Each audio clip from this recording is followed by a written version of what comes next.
Good afternoon, friends. Welcome to another episode of Unbreakable Voices.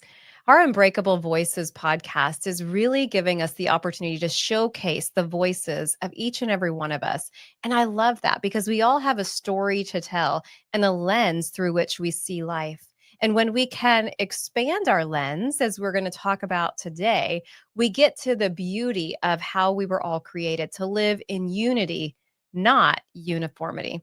Well, my special guest is a dear friend of mine, Amy from Hutto, Texas.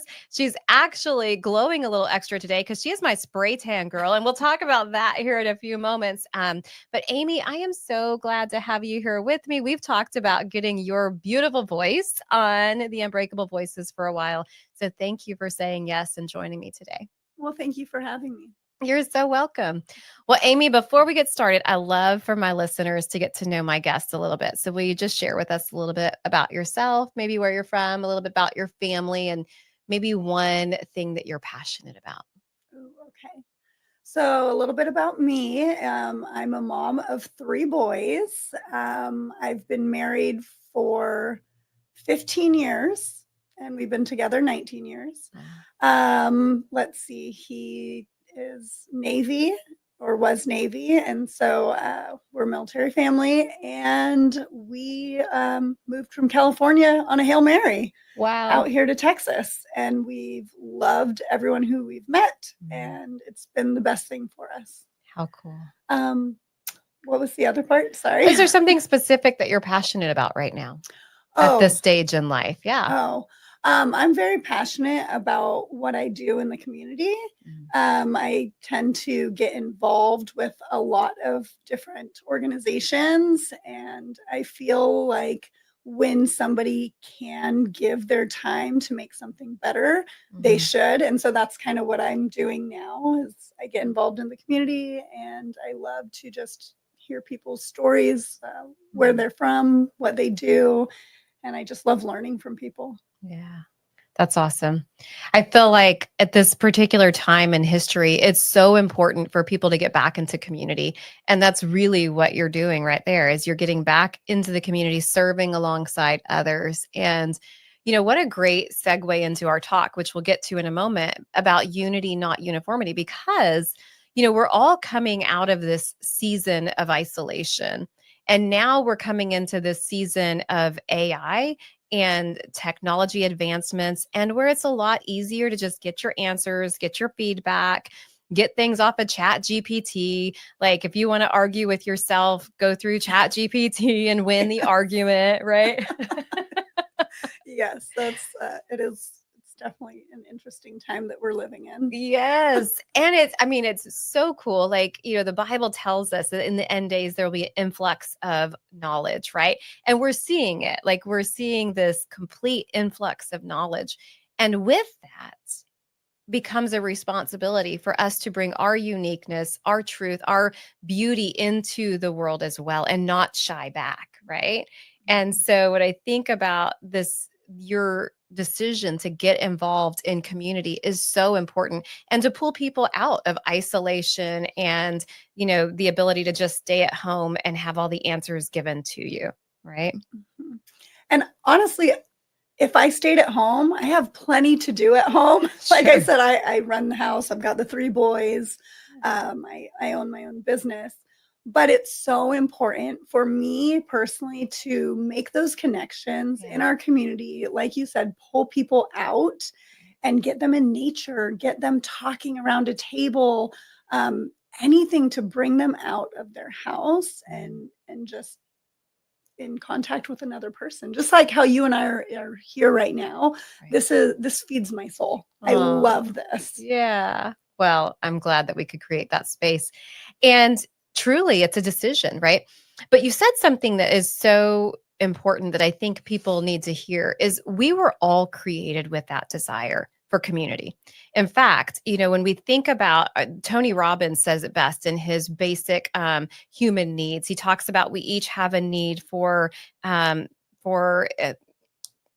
see, I don't want to mess it up because I don't want to quote him and mess it up, but we all have a need for variety. We all have a need for consistency. We all have a need for feeling like we're contributing to something. And when those needs aren't met, we pull back and the light that we are supposed to shine in this world gets hidden, right? And it gets dim. And one of the challenges that we face is the world has become so easy to sit back and not get involved. And we're also dealing with a huge opportunity for division right now. Those conveniences that we have, social media, all of the noises that are out there that are speaking to us 24/7 are creating these divisions, right? And I think about how important it is for the sake of our communities to thrive. And as you talked about, you're involved in several things. You guys, that doesn't mean she's available for your nonprofit right now. She probably has so many boards that she's already sitting on, right? I definitely am. And she's probably recruiting, actually. Yes. Do you want to join the Hippo Foundation or Hippo Social Club? I love it. I love it. But the truth is you understand that while it can be easy to sit back and our plate can be completely full with the work that is on our plate, right? And we're always adding more stuff, that internal desire that we all have to be connected, to know that we're contributing to something bigger than ourselves for the overall benefit of the community is still there, and it exists and it needs to be met. Mm-hmm. Oh, yeah. I love that you brought up social media because I feel like that is a wonderful thing on one side, right? Sure. You can get all this information. And then on the other side, it's very isolating and very divisive. Yeah. Unfortunately, there is a big divide amongst our nation. And I think that instead of being a keyboard warrior and just sitting there and being angry and typing things back and forth, trying to make your point, which doesn't make your point because you're being ugly about it. Right. If you could just come together and light each other's lights and talk to each other, hey, how was your day? What's going on? I just think that would make such a difference in our world where we sit down, go to coffee and say, hey, this is what's going on in my life. This is what I believe. And then we talk about it because we all have differences, right? But there's an art to us having differences and saying, okay, we can agree to disagree, and us having differences on social media and just going at the throat. Right. It's just terrible to see that. And so I love the time that I spend in the community because people of opposite opinions, we're coming together, we're hanging out, we're having conversation, which isn't something you can do on social media, really. There's no personal connection. And so that's why I think it's so important to get involved. And when you get involved, it pulls you out of depression. You create friendships. It helps health, getting out in the open and going on hikes with people. It does so much for your mental state, your physical state. And I just think that people are lacking in that. Well, I think you're absolutely right. And even just watching, as you talked about the keyboard, like when my fingers are on the keyboard, and they have to be, I mean, let's just be real. I create programs, I train people. There's things that I have to be on the keyboard. But when you do that, you literally feel your muscles go up, right? Yeah. And when that happens, what happens? Tension. Stress, all the things. And so it makes it even more important to get out and get into that community. And I think social media, there's a lot of things from my personal belief that, the word creates, the word of God creates, and then the world creates. And even just those two words, word and world, it's just a slight twist. It's one extra letter and it's different, right? And so the word calls us to unity, not uniformity. The world causes us to think that if we're not in uniform, then we're not alike. And if we're not alike, then we're opposing.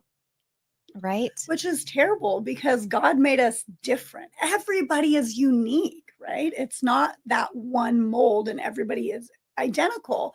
He made us so different from one another. And that's what's beautiful Right. is that we all have different opinions, different looks, and I think that people forget about that. I think they forget the importance of it.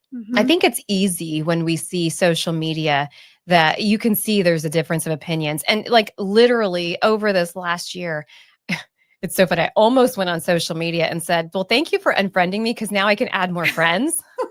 But I'm like, no, I better not do that. Not nice. Not nice. But the truth is, people are just cutting people off at the hips, right? They're just like, you don't think the way I do. You don't believe the way I do. You don't talk the way I do. I'm done with you. But it doesn't just stop on social media, right? That may be an entrance point, but it literally cascades. That belief cascades to every area of life. What happens if we start talking to our spouse that way? Oh, that's a slippery slope, isn't it? Yeah. It's terrible. Yeah. And you have to be very careful when it comes to the tongue because the tongue can do some major damage. Yeah.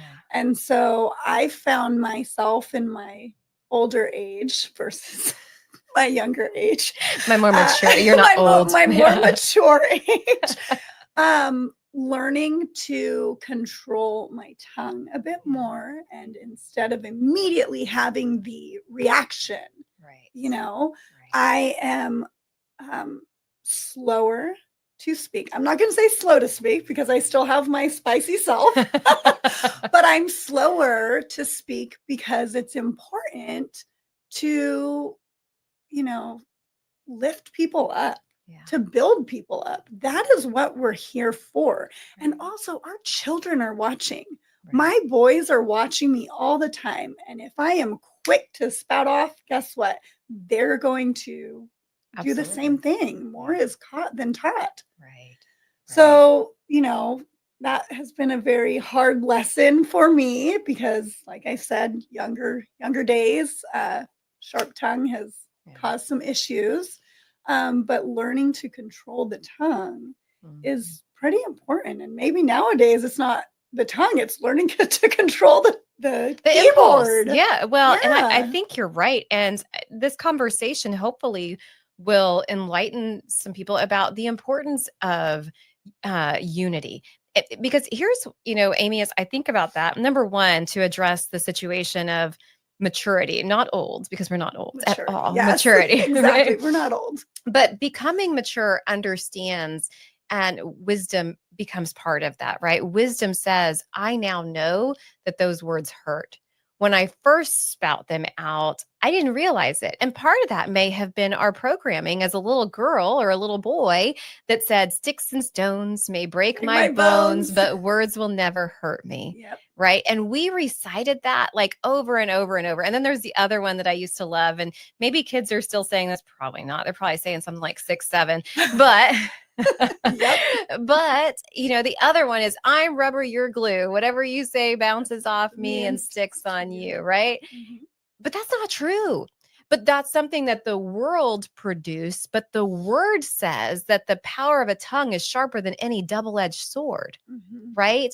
And it also says that that our words become, power, and that those who love, what does it say? I don't want to quote the scripture wrong. My brain's having a moment, but it literally says the power of life and death are in the tongue, and those who love of it will eat of its fruit.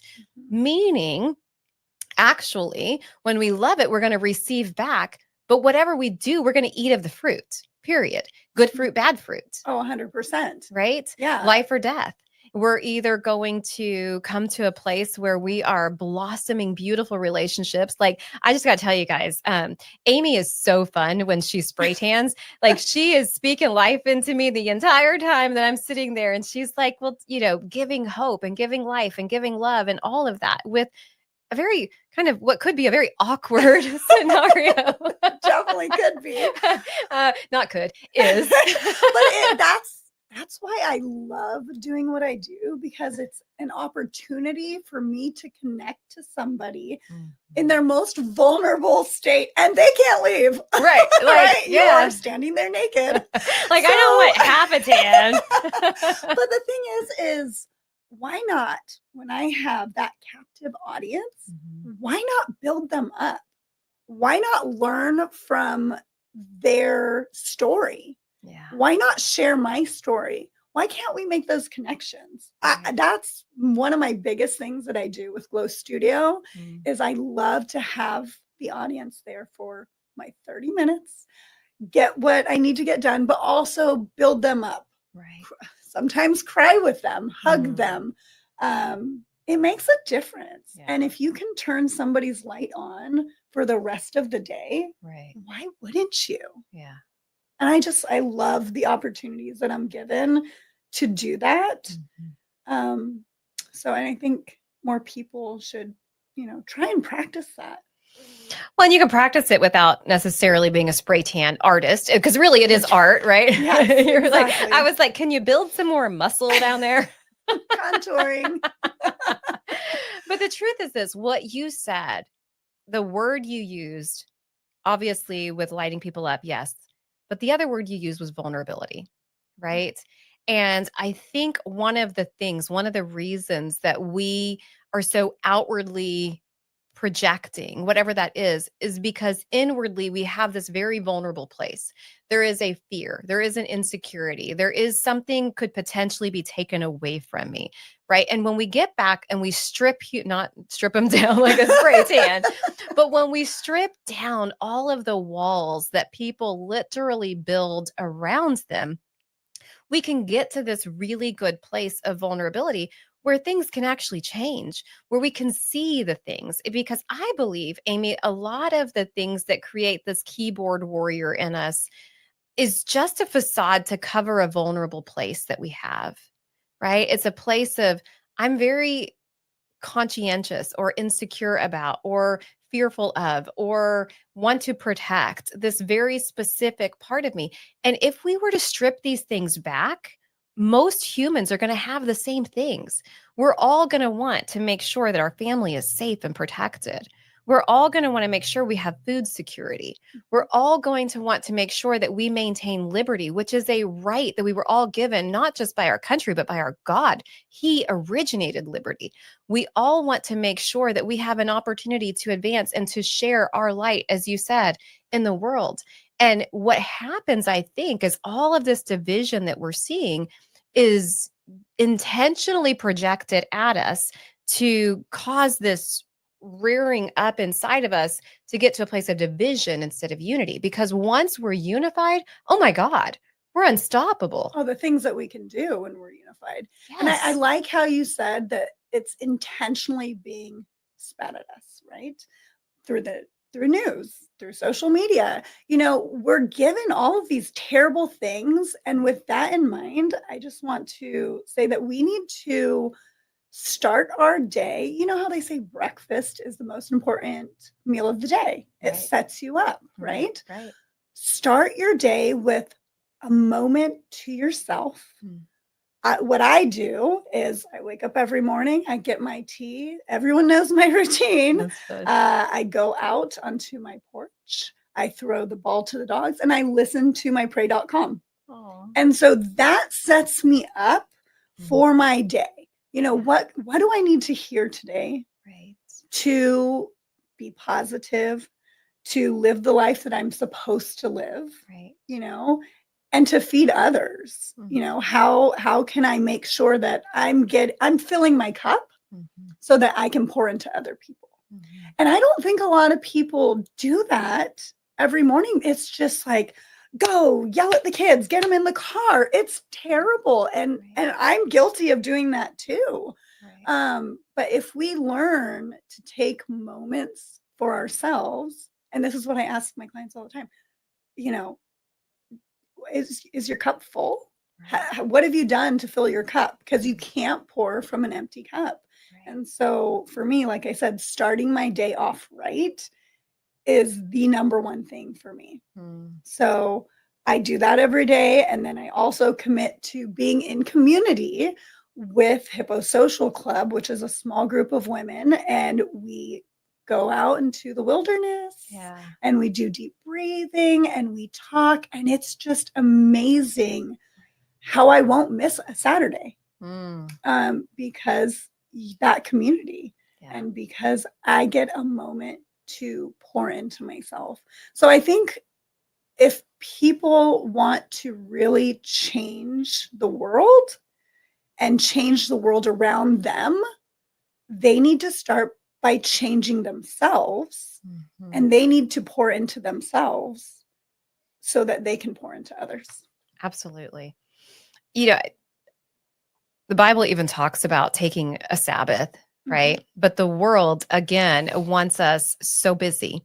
And, there's so many things that are out there. Again, social media. I love social media from a perspective that I can reach a lot of people. Like this podcast goes on social media. And so I'm super grateful for that opportunity.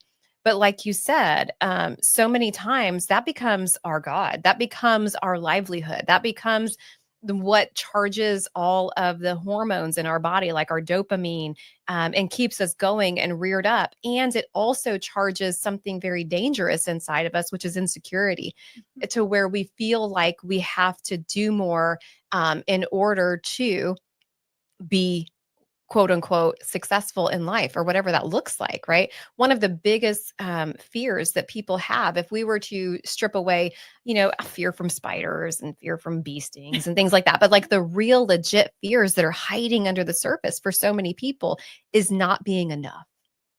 And when that is a fear, then that becomes, I don't have time, or I don't deserve to feed myself. I don't have time, or I don't deserve to take a rest or to take a break, because this fear that's inside of me, which is like a big fear and most people don't recognize it until they do the deep work. But there is this fear in them, and social media magnifies it. And then so do all of these outside influences, to where people literally not feel like they are enough. Therefore, they don't give themselves permission to be still or to be enough. So I'm going to bring this into motherhood. Oh, good. So when you say that you don't, what's the word you said? I'm so sorry. When you say that you don't give yourself permission, right? Yeah. Well, sometimes it's not that you're not giving yourself permission, I think, and I'm using myself as an example. Sure. It's you're just in the thick of it. Yeah. And you don't know. You're constantly taking the kids to school, taking them to sports, trying to get dinner on the table, making sure laundry's done. You have this whole list of things that you have to get done, and it's overwhelming. Sure. And we don't talk about these things. Right. It's just like, hey, this is what we have to get done. And we don't discuss these things amongst ourselves. And it's funny because I needed a counselor to tell me, Amy, when do you take time for yourself? I paid somebody to ask me that question, and it blew me away. Blew me away, because I was thinking, what are you talking about, time for myself? What do you mean? I don't have time for myself. I have to get X, Y, and Z done. I give into my family, not give in, I pour into my family. Right. And he's like, well, what about you? And I'm thinking to myself, you're right. What about me? And it was almost like I was lost and didn't have a moment to think about myself, which I find that when I talk to a lot of my clients, I always ask them, well, what do you do for you? What makes you happy? What brings you joy? Right. And they have to really think about that, because we're trained by society to get all this stuff done, And so I think asking people that question, what brings you joy, what fills your cup, is very important. And I think that we need to, as a society, do that more. Now, when you also brought up social media, and so I also like social media. I don't love social media. Sure. But it's a problem. And technology, AI, all of those things, there's pros and cons. It's how you use it, Right. right? Right. So, for example, when I use ChatGPT, I'm using it, I'm asking questions. Hey, how do I put this together, put this business plan together? XYZ, it does it. It's great, saves me a ton of time. Right. But when I'm on social media before going to bed with my husband next to me on social media, there's a connection that's being missed there. Right. And that causes problems. And we need to pay attention to things like that. Or if I'm literally sitting on the couch trying to do something on my phone and my children are over here playing, they're watching me and they actually are wanting me to watch them. And ultimately, I get so much joy when I put my phone down and I do engage and I get involved. But a lot of people don't see that. A lot of people we're just trained to constantly be like this, looking at this box, and it's sucking the life out of us. When it should be a tool that you use and then you put down and you enjoy real life. Right. And you have those connections. Right. So I think that is a lesson that a lot of us need to learn is put it down, have the connection with your husband, with your kids, play a game, have game nights. Right. I really feel like technology is great, but don't let it take over your life. Yeah. And I think it's so funny. We watch movies like The Matrix and movies like Terminator, right? And we have this like fear that technology is going to come in the form of a robot or this machine and take things over. And so we, in our minds, we're thinking, well, I'm not there.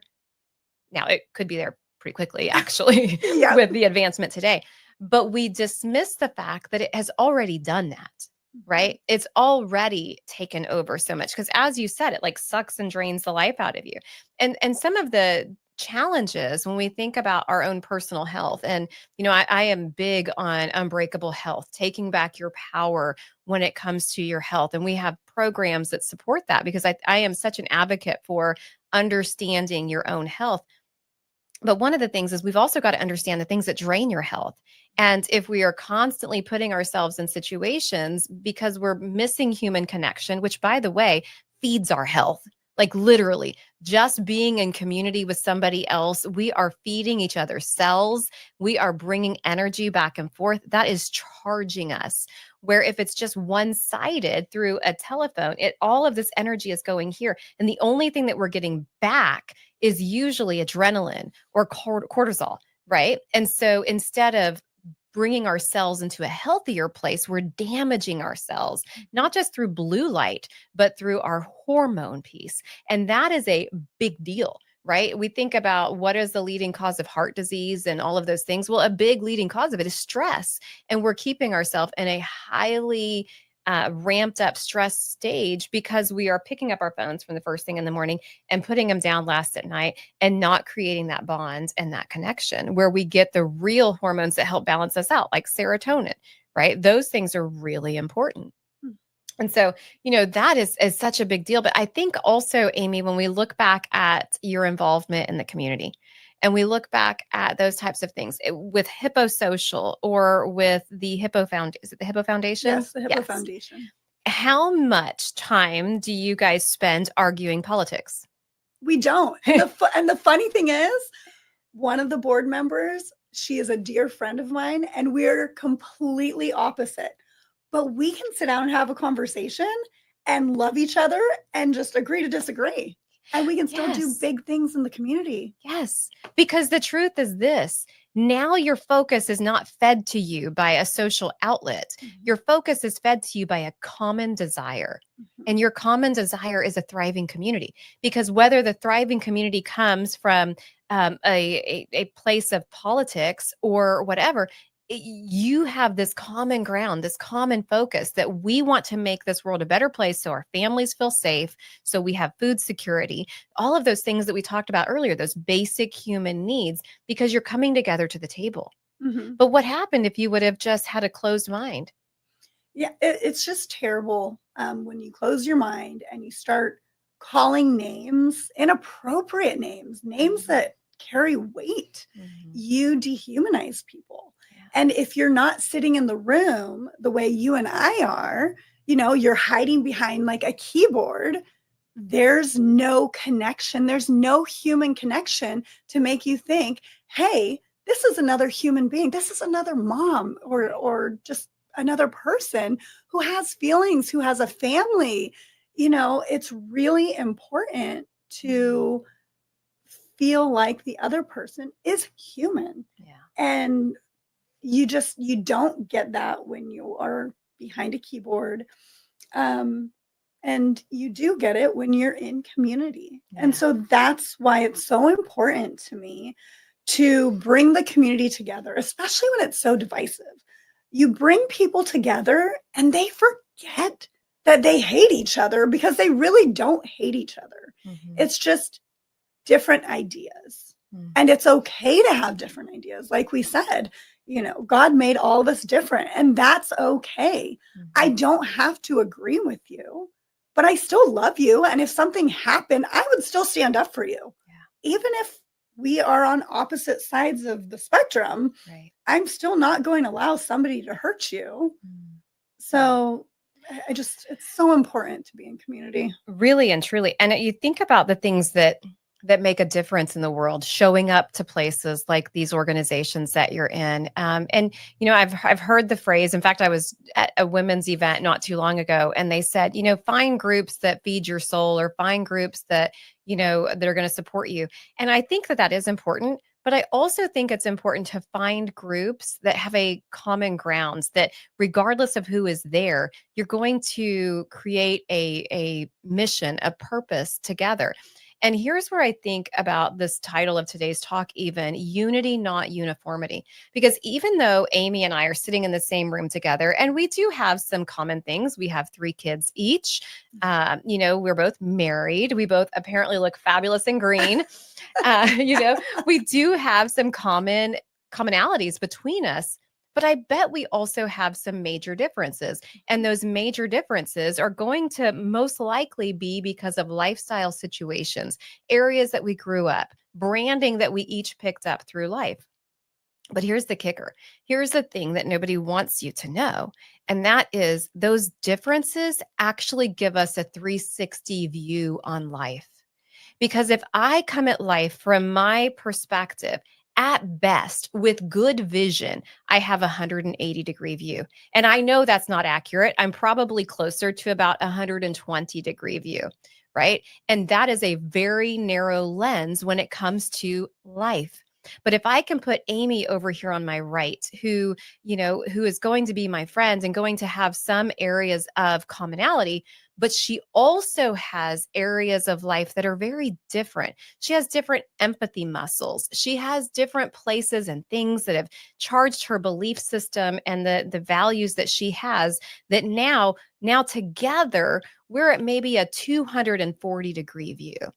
And then we bring in somebody else. Maybe we bring in Royal, who's handling our camera over there, who Yeah. also has a very different view on life, some commonality, some very different, right? Maybe he is going to see a population of people who were given a different upbringing. And in fact, he does. He sees a lot of young men who were dismissed, who many people think are lower end of society. And he sees something in them, the gifts, not the dismissal, right? And so now he brings in a whole nother, let's say 120-degree. And now we're seeing beyond 360.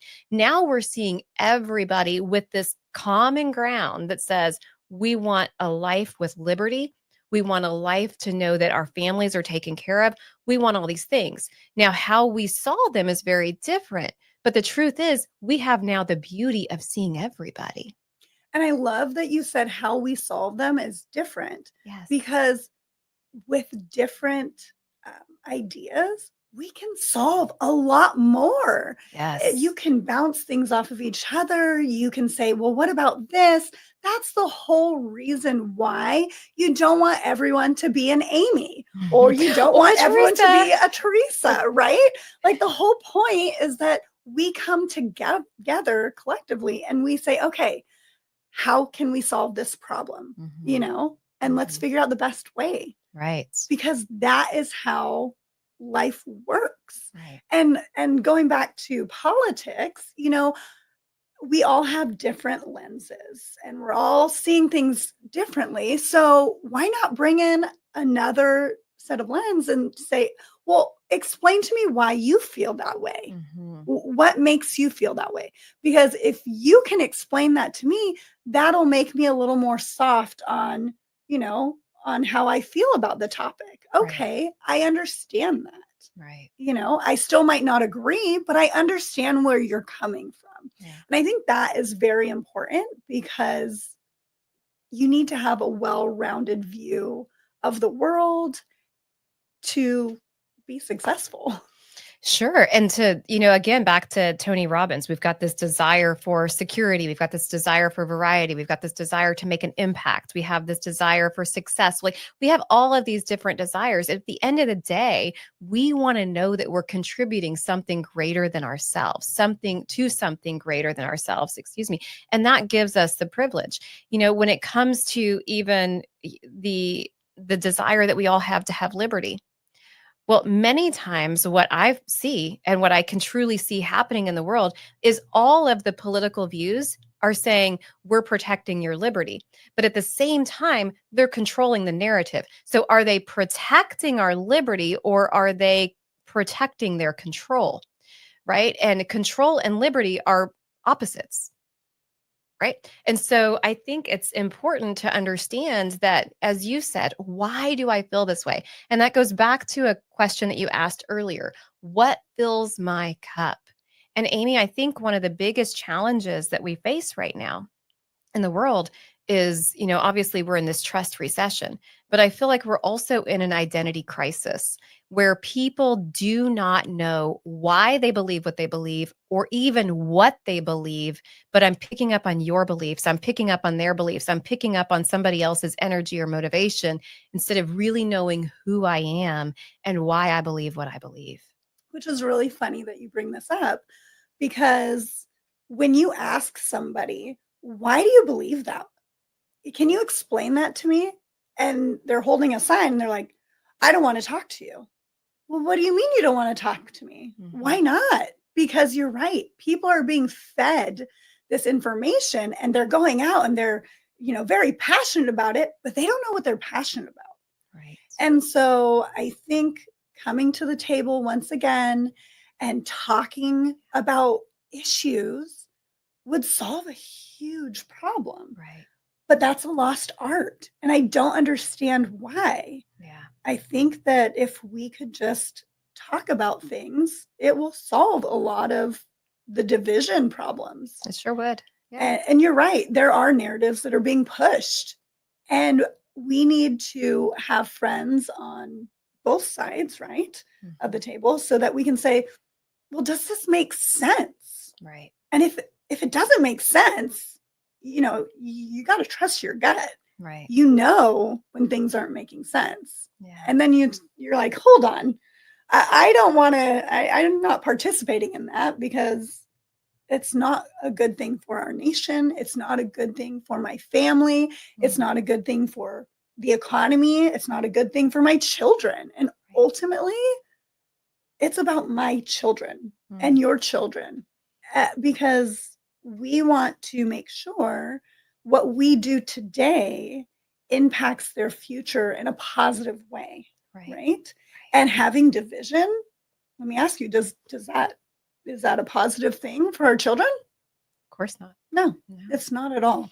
And so for my kids, I tell the boys all the time, they have a lot of questions about things that are happening in their schools. And I just tell them, look, no matter what, we always love first. You just love people, because that's what we're called to do as Christians. We love first. You can ask me questions and I will explain things the best that I can, because I don't have all the answers. Mhm. And we'll just keep trying to live our best life. Yeah. But loving people is the number one thing that we're called to do as Christians. And, you know, if you're not willing to sit down and have the conversation, that's not loving people. Yeah. That's not even giving them a chance. Yeah. So, Well, I think, the scripture says, love the Lord your God with all your heart, your soul, and your mind, and love your neighbor as yourself. And so many times, Amy, I feel like one of the challenges that we face as well is people don't know how to love themselves. That goes back to our self-care. That goes back to getting still. That goes back to putting yourself in a place where you're filling your cup, right? Understanding the uniqueness of your design and why you were created the exact way you were created, with the skills, with the talents, with the experiences, with the traumas, with all the things that you've gone through life. This is me. And I'm okay with this is me, right? That's learning to love yourself. And when you can come to that place, now it's easier to see the other person that's across from you as human.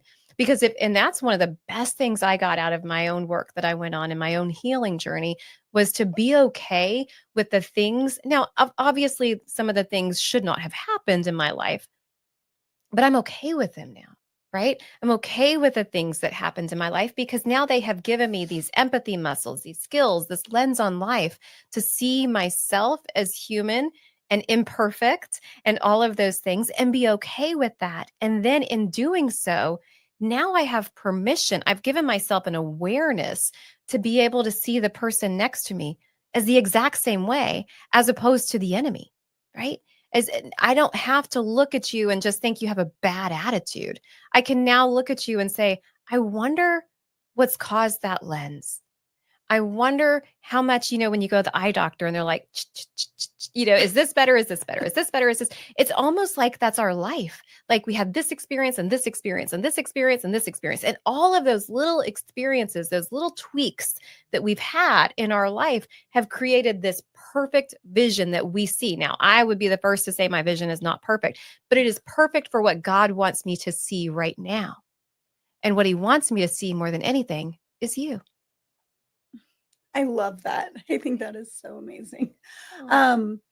You did mention that things happen in life that shouldn't have. Yeah. And I don't know if I agree with you, which is great because we're Yeah. sitting here and we don't Yes. have to agree. I can agree to disagree. Sure. I don't know if things shouldn't have happened to you. I think that things happen to you, experiences happen to you so that you can engage with other people who have gone through the exact same thing. Yeah. And you can say, hey, I've been there. Yeah. I can help you through this. Don't give up. Yeah. 100%. And that's why I say it should, in a perfect world, in a God created world, people should not use their free will to hurt somebody. That's what I mean by that. And I'm so glad you said that. But you're absolutely right. Would I have the empathy muscle to see people that have gone through certain types of traumas had I not experienced it? Absolutely not. Mhm. Right? Yeah, 100%. I agree with that. Yeah. Well, Amy, I think this has been such a fun conversation. But before we wrap it up, there's two things I want. Number one is I want people to know how to get your amazing glow. But number two, when we first started this conversation, actually, when we were visiting in the lobby before we came in here, I asked you, I said, what is one message that you would want the world to hear from your voice, something that is so important to you? What would that be? And I would love for you now, I feel like this conversation has encapsulated it so beautiful, but I also believe that it would be great for you to just share it to wrap everything up. My message to the world, and I was thinking about it for a minute, would be to love on one another and to come together Mm. and just make sure that you are, you know, you're taking care of your neighbor. Yeah. Because there's just too much division in this world, and it shouldn't be like that. Yeah. We need to make sure that we are just coming together, and even at a dinner table, when people have opposite opinions on certain things. At Thanksgiving. Yeah.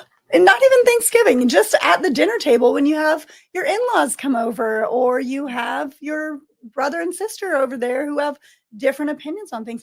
Guess what? It's Yeah. okay for them to have their own opinions, Yeah. and just bring them into a loving area where it's okay for them to agree to disagree, or you can agree to disagree. Yeah.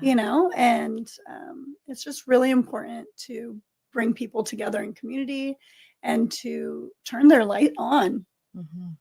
That's So so beautiful. I love that. I love Aw. turning people's lights on. Well, you do it so well. Thank you. As we talk about loving people, I had a recent experience that I do want to share on this, because sometimes people are like, well, what does love your neighbor look like? Right? What does that actually look like? Well, I had a very unfortunate situation that turned out to be a beautiful situation. But in the moment, it was challenging. It was stressful. It was yucky. And I had an accident, and I ran into another vehicle. And when we ran into each other, we ran into somebody's yard. And quite frankly, I would probably be a little irritated if two vehicles ended up in my yard, Yes, right? absolutely. But what does loving your neighbor look like?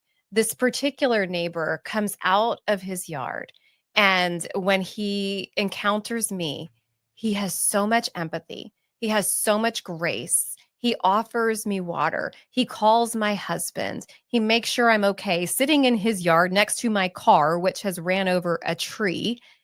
And he's just being kind and patient and still. That's loving your neighbor, right? There, I destroyed his yard, right?